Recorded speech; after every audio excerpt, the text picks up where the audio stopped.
بسم اللہ الرحمن الرحیم۔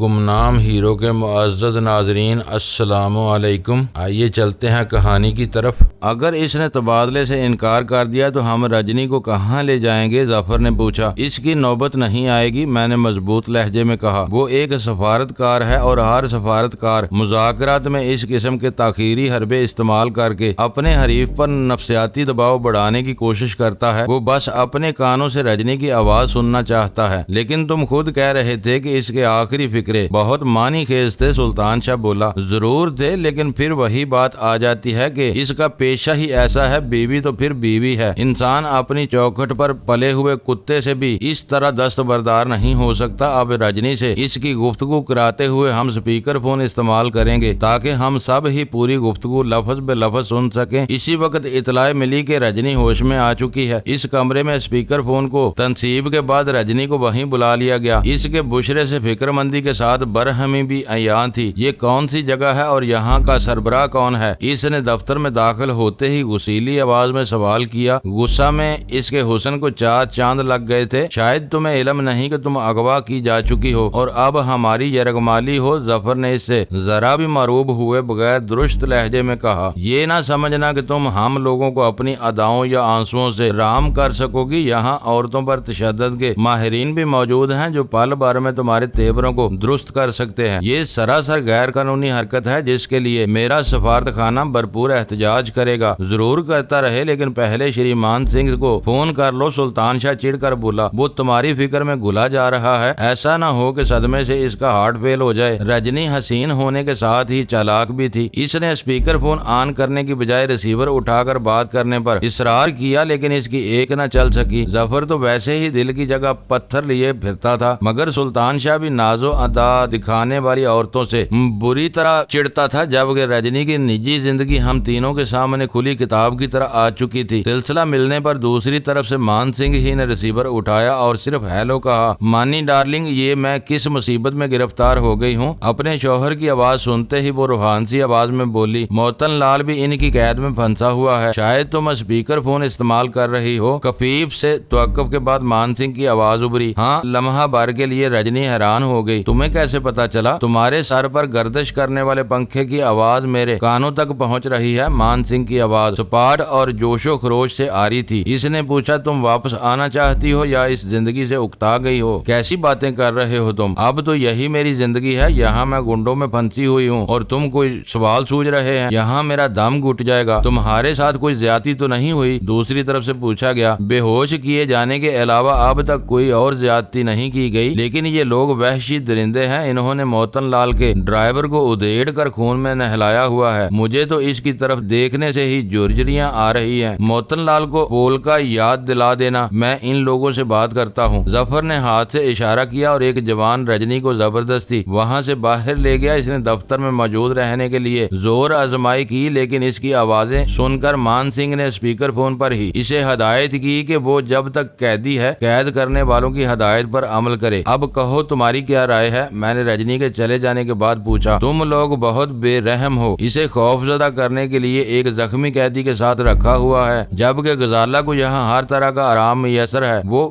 VIP کی طرح رہ رہی ہے۔ مجھے افسوس ہے مانی، میں نے اس کی بات کا اثر لیتے ہوئے سنجیدگی سے کہا۔ ہمارے پاس جگہ کی کمی ہے، پھر وہ آئی تو بے ہوش تھی۔ ہم زخمی قیدی کو وہاں سے ہٹا دیں گے۔ تمہیں موتن لال کو بھی وہاں سے ہٹانا ہوگا۔ اس کی آواز دھیمی ہو گئی۔ کیوں؟ میں نے حیرت سے پوچھا۔ تم تو ہر بات سے واقف ہو، پھر اب یہ مطالبہ کیوں؟ اسپیکر فون پر اس کا مدھم سا ہذیانی کہا سنائی دیا۔ پھر وہ عجیب سی آواز میں بولا، وہ اور بات تھی اور یہ اور بات ہے۔ تم جلد ہی ان دونوں کا فرق سمجھ لو گے۔ اب یہ بتاؤ کہ تبادلے کا کیا ارادہ ہے؟ یہ باہمی سہولت کی بات ہے۔ دونوں عورتیں جتنی جلدی اپنے ٹھکانوں پر پہنچ جائیں اتنا ہی بہتر ہوگا، لیکن میں ویرا کو کیا جواب دوں گا؟ غزالہ اس کی امانت ہے۔ یہ تمہارا اپنا مسئلہ ہے، اس کا حال تم ہی کو سوچنا ہوگا۔ ویسے وہ میری سلائڈ بن کر ایسی فرار ہوئی ہے کہ اب شاید ہی تمہاری طرف کا رخ کر سکے۔ اوہ، تو اس کا مطلب ہے کہ موتن لال کے مکان کے ٹیلی فونوں کی لائنیں تم ہی لوگوں نے کاٹی تھی اور شاید اسے گھر ہی سے اٹھایا گیا ہے۔ تمہارے اندازے درست ہیں، لیکن اب کام کی بات کرو۔ آج شام 6 بجے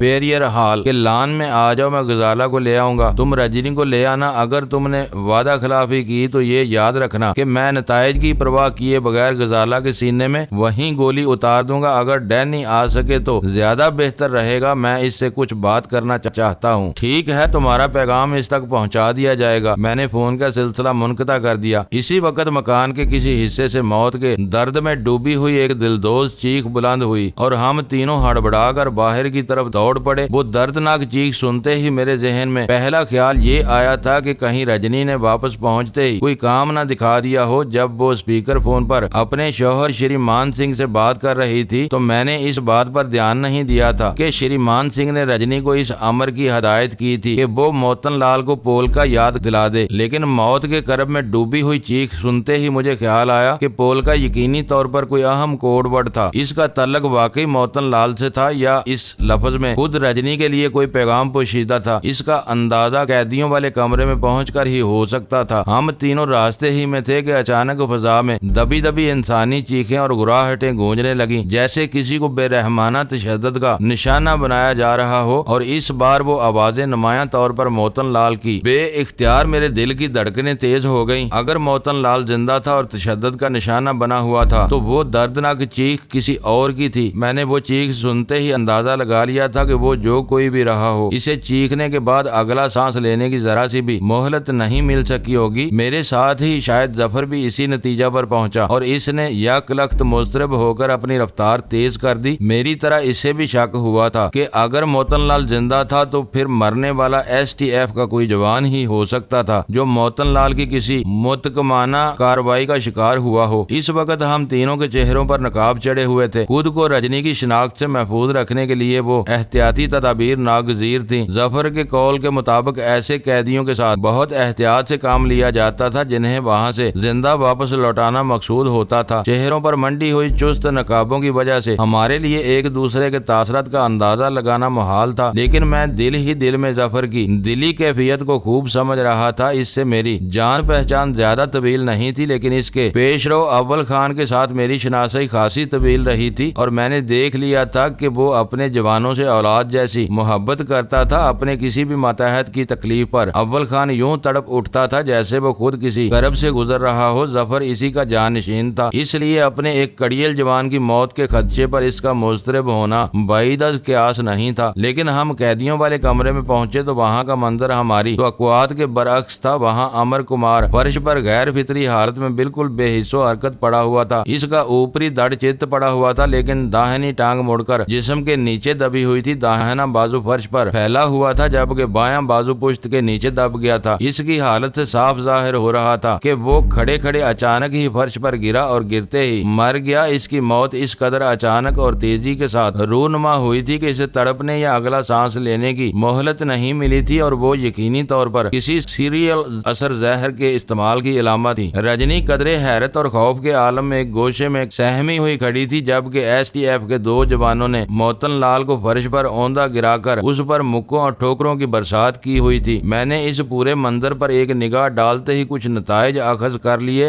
رجنی کی حالت سے ظاہر ہو رہا تھا کہ امر کمار کے قتل کی واردات میں اس کا ہاتھ نہیں تھا۔ دوسری طرف ایس ٹی ایف کے جوانوں نے موتن لال کو جس بے دردی کے ساتھ اپنا نشانہ بنایا ہوا تھا، اس سے پتہ چلتا تھا کہ انہوں نے موتن لال کی کوئی نہ کوئی ایسی حرکت دیکھ لی تھی جس کی بنا پر وہ رجنی کو بھول کر موتن لال پر ٹوٹ پڑے تھے، مگر اسی کے ساتھ یہ حقیقت فراموش کر بیٹھے تھے کہ اگر موتن لال ہی امر کمار کا قاتل تھا تو اس کے پاس کوئی ایسا خفیہ ہتھیار موجود تھا جس کی مدد سے وہ اپنے حریف کو آنن فانن میں موت کی نیند سلا سکتا تھا۔ ہاتھا پائی کے دوران میں ذرا سا بھی موقع ملتے ہی وہ ان دونوں یا ان میں سے کسی کو زہریلے ہتھیار کا مزہ چکھا سکتا تھا۔ چھوڑ دو اسے، فوراً چھوڑ دو۔ میں نے اندر گھستے ہی پل بھر میں صورتحال کی سنگینی کا ادراک کرنے کے بعد تقریباً ہذیانی انداز میں تیزی سے کہا۔ میری آواز میں کچھ ایسی تاثیر تھی کہ وہ دونوں ہی اچھل کر موتن لال سے دور ہٹ گئے۔ موتن لال گلو خلاصی ہوتے ہی اپنے چاروں ہاتھ پیروں کے بل پر کسی چوپائے کی طرف فرش سے اٹھنے کی کوشش کرنے لگا، اور رجنی دوڑ کر ہم تینوں کی طرف آ گئی۔ اسے کس نے مارا ہے؟ میں نے رجنی کو گورنے کی کوشش کرتے ہوئے سرد لہجے میں سوال کیا، مگر اچانک مجھے یاد آیا کہ میرے چہرے پر نقاب منڈا ہوا تھا، اس لیے میرے چہرے کے تاثرات رجنی کے لیے غیر اہم تھے۔ کیا یہ مر گیا؟ رجنی نے پھٹی پھٹی آنکھوں سے امر کمار کے بے حس و حرکت جسم کی طرف دیکھتے ہوئے سہمی ہوئی آواز میں بے ساختہ سوال کیا۔ زندہ ہوتا تو ہڑبونگ سے فائدہ اٹھا کر اب تک بھاگ نکلا ہوتا، میں نے اسی لہجے میں کہا۔ مجھے کچھ پتا نہیں، وہ لرزتی ہوئی آواز آواز میں بولی۔ یہ کھڑے کھڑے چیخ مار کر گرا اور پھر ایک دم چپ سادھ لی۔ میں تو سمجھ رہی تھی کہ یہ صرف بے ہوش ہوا ہے۔ یہاں کیا ہو رہا ہے؟ تم لوگ اپنے چہرے نقابوں میں کیوں چھپائے ہوئے ہو؟ سامنے آ کر بات کیوں نہیں کرتے؟ اس وقت تک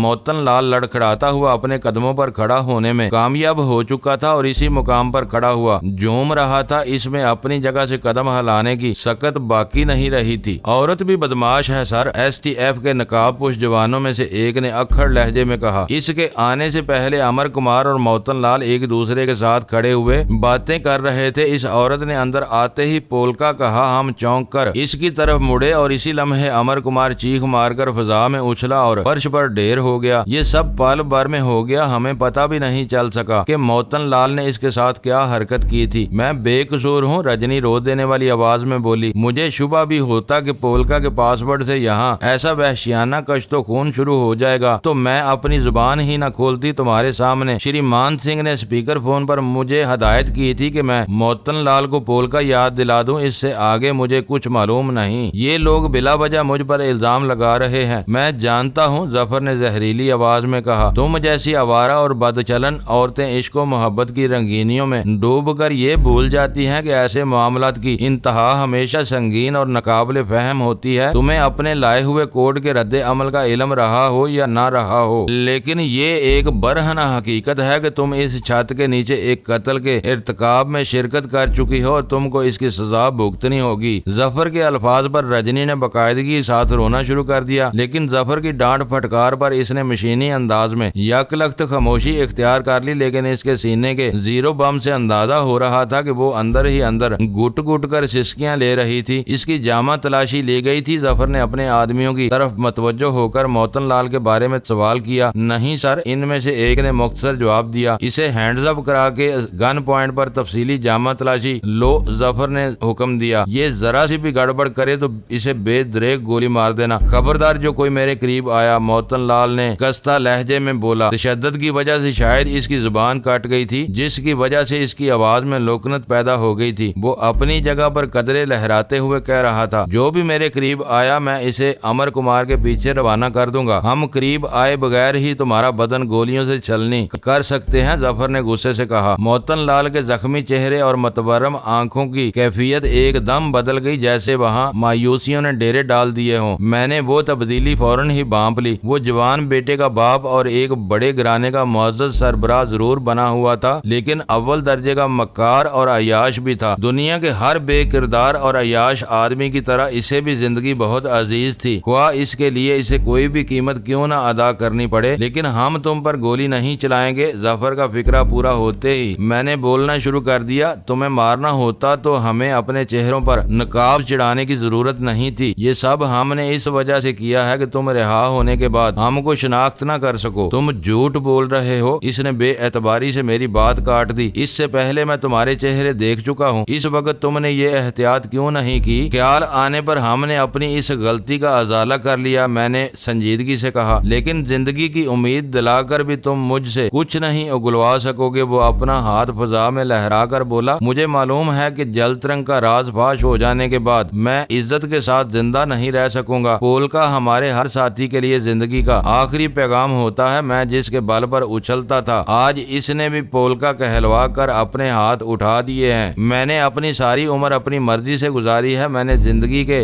ہر دن کو اچھی طرح نچوڑا ہے۔ اب اگر میں مر بھی جاؤں تو میرے دل میں کوئی حسرت میرے ساتھ نہیں جائے گی۔ کہتے ہیں کہ گیدڑ کی موت آتی ہے تو وہ شہر کی طرف بھاگتا ہے، اسی طرح آدمی کی موت آتی ہے تو سب سے پہلے اس کی عقل معاف ہوتی ہے۔ اس وقت موتن لال پر کچھ ایسا جذباتی دورہ پڑا کہ وہ اپنے برے بلے کی تمیز کھو کر بہکنے لگا۔ وہ اپنی تقریر جاری رکھتے ہوئے کہہ رہا تھا، رجنی کبھی میرے لیے ایک خواب تھی، اسے میں دیکھ لیتا تھا، لیکن یہ میری دسترس سے باہر تھی۔ یہ مدتوں مجھے دور دور سے لباتی اور رجاتی رہی، لیکن پھر یہ پکے ہوئے پھل کی طرح میری گود میں آ گری۔ میرا خیال تھا کہ میں نے اسے اپنی کوششوں سے جیتا ہے اور شری مان سنگھ بے خبری کے بازار میں رہ رہا ہے، لیکن آج مجھے پتا چلا کہ یہ سب رجنی اور اس کے پتی کی ملی بھگت تھی۔ اس نے رجنی کو میرے حوالے کر کے مجھ سے میرا سب کچھ چھین لیا اور میں اس راستے پر اتنی دور تک جا چکا ہوں کہ اب میری واپسی ناممکن ہے۔ مجھے معلوم ہے کہ تم آج مجھے چھوڑ دو گے تو صرف اور صرف اس امید پر کہ میرا پیچھا کر کے میرے ساتھیوں کا کا پتہ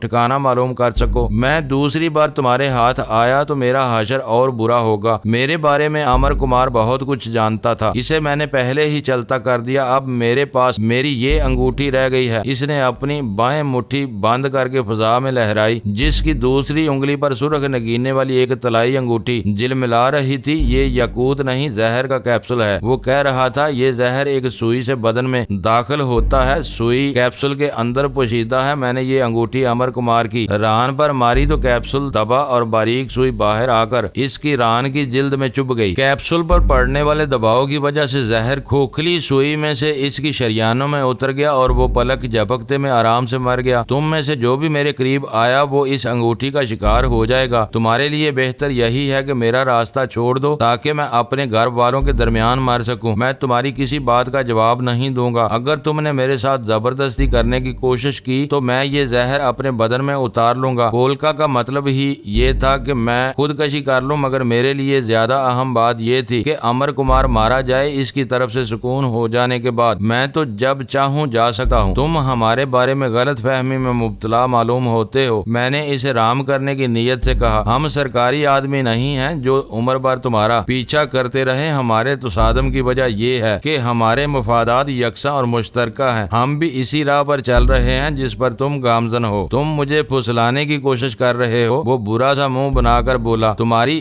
وردیاں اتری ہوئی ہیں لیکن میں تمہارا ڈسپلن دیکھ چکا ہوں۔ تمہاری باز پرس کا محور ہی یہ سرزمین اور اس کی سلامتی رہی ہے۔ میں کیسے مان لوں کہ تم ملٹری سیکرٹ سروس کے آدمی نہیں ہو؟ ہم تمہارے رجنی پر ہاتھ ڈالنا چاہتے تھے۔ اس کھیل میں تمہارا اس سے زیادہ کوئی مصرف نہیں تھا۔ رجنی ہمارے قبضے میں آئی اور ہم شریمان سنگھ کو اپنے سامنے جھکانے میں کامیاب ہو گئے۔ اس سے ہماری مصالحت ہو چکی ہے۔ اس نے رجنی کو ہماری ہدایت پر عمل کرنے کا حکم دیا ہے۔ تم چاہو تو خود رجنی سے اس بات کی تصدیق کر سکتے ہو۔ اب شریمان سنگھ ہمارے دوستوں میں سے ہے اور اس کے دوست ہمارے دوست ہیں۔ خودکشی کر کے تم بلا وجہ خود کو ضائع کرو گے اور تمہارا خاندان الگ بدنام ہوگا۔ لیکن جب تم میری سلائٹ کا پیچھا کرتے ہوئے میرے گھر آئے تھے تو اسپیشل برانچ والے بنے ہوئے تھے۔ اس کا انداز احتجاجیہ ہو گیا اور میری سلائٹ ایک خطرناک بین الاقوامی مجرمہ تھی جو تم لوگوں سے بچنے کے لیے شریمان سنگھ کے ذریعے میری خوابگاہ میں آ گھسی تھی۔ ضرورت کے تحت سب کچھ کرنا پڑتا ہے۔ میں نے اپنی گفتگو میں زیادہ دلچسپی پیدا کرنے کے لیے اس کی بات کاٹ کر کہا، میں دیکھ چکا تھا کہ میری اور موتن لال کی گفتگو کے درمیان میں ظفر موقع پا کر اپنے ایک جوان کو اشارہ کر چکا تھا اور وہ اپنے قدم فرش سے اٹھائے بغیر ایڑیوں اور پنجوں کے بل پر غیر محسوس انداز میں پشت سے موتن لال کی طرف بڑھ رہا تھا۔ اگر میں موتن لال کو اپنی باتوں میں الجھا کر اس جوان کو مزید چند منٹ کی مہلت دے دیتا تو وہ عقب سے حملہ کر کے نہایت آسانی کے ساتھ موتن لال کو بے بس کر سکتا تھا، لیکن اصلیت وہی ہے جو میں تم کو بتا چکا ہوں۔ میں نے اپنی بات جاری رکھتے ہوئے کہا، آج سے پہلے شریمان سنگھ ہمارے خلاف محاذ آ رہا تھا، لیکن آج اس کی غلط فہمی دور ہو گئی ہے کیونکہ اسے معلوم ہو گیا ہے کہ غلام رسول ہمارے قبضے میں ہے اور وہ ہر قیمت پر غلام رسول کو حاصل کرنا چاہتا ہے۔ غلام رسول؟ موتن لال کے دہانے سے تحیر زدہ آواز برآمد ہوئی، وہ تمہارے قبضے میں ہے؟ میں نے اپنے سر کو پرغرور انداز میں اسبات میں جنبش دی، تم لوگ جھوٹے اور مکار ہو۔ وہ لمحہ بار بعد ہی اپنے سر کو زور سے جھٹکتے ہوئے بولا، میں تمہاری کسی بات پر یقین نہیں کر سکا۔ اپنا الو سیدھا کرنے کے لیے تم کوئی بھی کہانی سنا سکتے ہو۔ تم غلام رسول کو پہچانتے ہو تو ہم تمہیں اس سے ملوا سکتے ہیں۔ اسے تو ہر پڑھا لکھا آدمی پہچانتا ہے۔ سکھر کے واقعات سے پہلے قومی اخبارات میں ہر روز ہی اس کی تصویریں اور بیان چھپا کرتے تھے، لیکن میں یہ سمجھنے سے قاصر ہوں کہ اس سے تمہارا کیا تعلق ہے اور وہ تمہارے قبضے میں کیسے آ گیا۔ اس کے لیے تو بڑے بڑے لوگ ہر طرف جال ڈالتے پھر رہے ہیں۔ خوب، یہ اچھی بات ہے تم غلام رسول کی اہمیت سے پوری طرح آگاہ ہو۔ پورا قصہ یہ ہے کہ غلام رسول کے بارے میں ہم نے شریمان سنگھ سے 50 لاکھ میں سودا طے کیا تھا، لیکن جب ہم نے غلام رسول کو پولیس کی تحویل سے اڑا لیا تو مان سنگھ اپنے وعدے سے مکر گیا۔ اب وہ ہمیں 10 لاکھ میں ٹرکانا چاہ رہا ہے۔ وہ ہیلے بہانے سے وقت گزار رہا ہے۔ اسے معلوم ہے کہ پولیس وغیرہ کے خوف سے ہم زیادہ دنوں تک غلام رسول کو اپنی قید میں نہیں رکھ سکیں گے اور اس کی نئی پیشکش قبول کرنے پر مجبور ہو جائیں گے۔ اس نے ہم سے سنگین وعدہ خلافی کی ہے جس کی سزا دینے کے لیے ہم نے تمہارے ذریعے رجنی کو اغوا کر لیا ہے اور اب وہ ناک رگڑ کر ہمیں 60 لاکھ روپے دینے پر آمادہ ہو گیا ہے۔ اس میں 50 لاکھ غلام رسول کے اور 10 لاکھ رجنی کی واپسی کے ہیں۔ ہمیں امید امید ہے کہ وہ آج شام تک پوری رقم ہمارے حوالے کر دے گا، اور میرے دل و دماغ میں جو کچھ بھی جھوٹ سچ آتا رہا میں مسلسل اور فی البدیہہ بولتا چلا گیا، کیونکہ موتن لال کے عقب میں دبے قدموں پیش قدمی کرنے والا اس سے خطرناک حد تک قریب ہوتا جا رہا تھا، اور اگر ایک لمحے کے لیے بھی موتن لال کی توجہ میری طرف سے ہٹتی تو وہ اپنے پیچھے نمودار ہونے والے خطرے سے آگاہ ہو سکتا تھا۔ غنیمت یہ ہوا کہ ان کٹھن لمحات میں میرے ذہن نے تیزی سے کام کرنا شروع کر دیا، جس کے نتیجے میں ایک جھوٹی مگر مربوط کہانی سنانے میں کامیاب ہو گیا جو موتن لال کے لیے تحیر خیز ثابت ہوئی۔ پھر جو ہی ایس ٹی ایف کے نقاب پوش جوان نے موتن لال پر جھپٹنے کے لیے پوزیشن لی تو میں کوشش کے باوجود اپنی بات جاری رکھنے میں کامیاب نہیں ہو سکا۔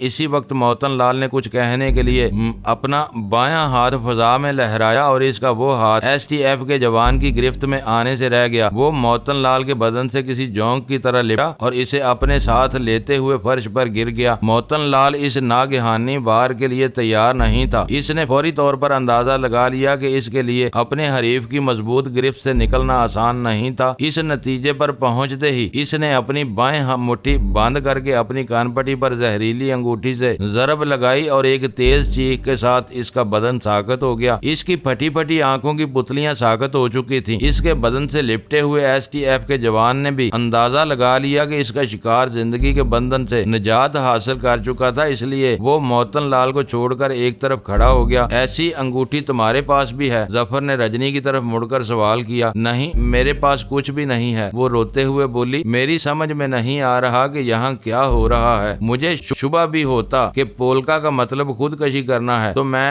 شری مان سنگھ کا پیغام ہرگز موتن لال تک نہ پہنچاتی۔ یہاں تو ہر ایک کے سر پر خون سوار ہے، وہ مرنے پر تلا ہوا تھا اور تم لوگ ہر ایک کو مار ڈالنے پر تلے ہوئے نظر آ رہے ہو۔ یہ سب میرے لیے ناقابل برداشت ہے۔ اس کی تلاشی لو۔ ظفر نے رجنی کی باتوں پر دھیان دیے بغیر اپنے ایک آدمی سے کہا، ایسا نہ ہو کہ ہمیں اپنی مظلومانہ باتوں میں الجھا کر یہ بھی جہنم واصل ہو جائے۔ دیکھ لو، اچھی طرح دیکھ لو، میرے پاس کچھ بھی نہیں ہے۔ رجنی نے روتے ہوئے اپنے دونوں ہاتھ آگے پھیلا دیے۔ مجھے موت کے تصور ہی سے نفرت ہے۔ اس کی جامع تلاشی واقعی بے سود ثابت ہوئی۔ اس کے پاس کوئی ہتھیار نہ کوئی زہریلا نگینا۔ اس کا مطلب تھا کہ وہ جو کچھ کہہ رہی تھی وہ درست ہی تھا۔ مجھے ان لاشوں سے وحشت ہو رہی ہے۔ ہمیں واپسی پر آمادہ پا کر وہ ہماری راہ میں حائل ہو گئی۔ مجھے ان کے ساتھ ایک گھنٹے بھی رہنا پڑا تو میری حالت کسی مردے سے بھی بدتر ہو جائے گی۔ ان لاشوں کو یہاں سے ہٹاؤ یا میرے لیے کسی اور کمرے کا بندوبست کرو۔ یہ تمہارے بابا جان کی حویلی نہیں ہے جہاں ہر کام تمہاری مرضی کے مطابق ہوتا رہے۔ سلطان شاہ نے پہلی بار زبان کھولتے ہوئے زہریلے لہجے میں کہا۔ زندگی میں موتن لال کے ساتھ رنگ رلیاں مناتی تھی تو اب اپنے موتی ڈارلنگ کی لاش بھی تھوڑی دیر آنسو بہا لو۔ ہم تینوں وہاں سے واپسی کے لیے مڑ گئے۔ رجنی نے ہمارے پیچھے آنے کے لیے بہت زور لگایا، لیکن ظفر کے دونوں نقاب پوش ماتحتوں نے سختی کے ساتھ اسے کمرے میں دھکیل کر دروازہ باہر سے بلٹ کر دیا اور خود وہیں جم کر کھڑے ہو گئے۔ وہ رجنی کی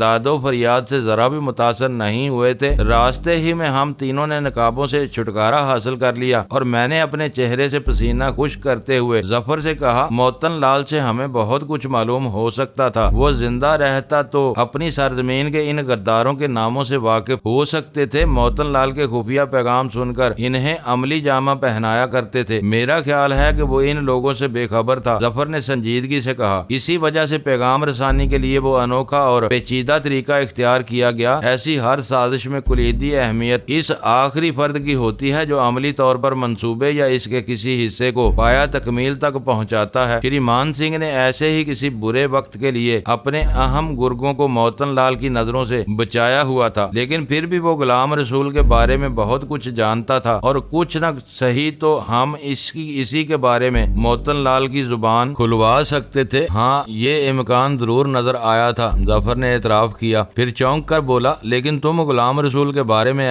اسے جو کہانی سنا رہے تھے وہ میرے سر پر سے گزر گئی۔ اس وقت میں خود کو اول درجے کا احمق محسوس کر رہا تھا۔ تم نے مجھ سے تو کوئی ذکر نہیں کیا تھا کہ شری مان سے تمہارا کوئی سودا ہوا تھا۔ اس کے اشتباہ امیز انداز پر میں بے اختیار ہنس پڑا، مگر میری ہنسی بوجھل تھی۔ وہ ایک بلف تھا، میں نے سنجیدگی سے کہا۔ اسے باتوں میں الجھائے رکھنے کے لیے میں الٹی سیدھی بکواس کر رہا تھا تاکہ تمہارے آدمی کو اس پر آسانی کے ساتھ ہاتھ ڈالنے کا موقع مل جائے، لیکن بدقسمتی سے آخری لمحات میں اس کا بایاں ہاتھ آزاد رہ گیا اور اسے خودکشی کرنے کا موقع مل گیا۔ یہ سب درست درست ہے، لیکن تم نے جتنی روانی کے ساتھ غلام رسول کا نام اپنی کہانی سے نتھی کیا تھا، اس کی بنا پر میرا اندازہ ہے کہ تم اس بہروپیہ سیاستدان کے بارے میں بہت کچھ جانتے ہو۔ اسے اول خان نے ہی گرفتار کیا تھا، اس کے بارے میں سب کچھ تمہاری فائلوں میں موجود ہوگا۔ معزز ناظرین، لائک کریں، شیئر کریں اور کمنٹس باکس میں پاک آرمی زندہ باد، پاکستان پائندہ باد کا نعرہ ضرور درج کر کے اپنے ملک پر فخر کریں اور پاکستان کی بنیادیں مضبوط کرنے میں اپنا کردار ادا کریں۔ ویڈیو دیکھنے کا شکریہ۔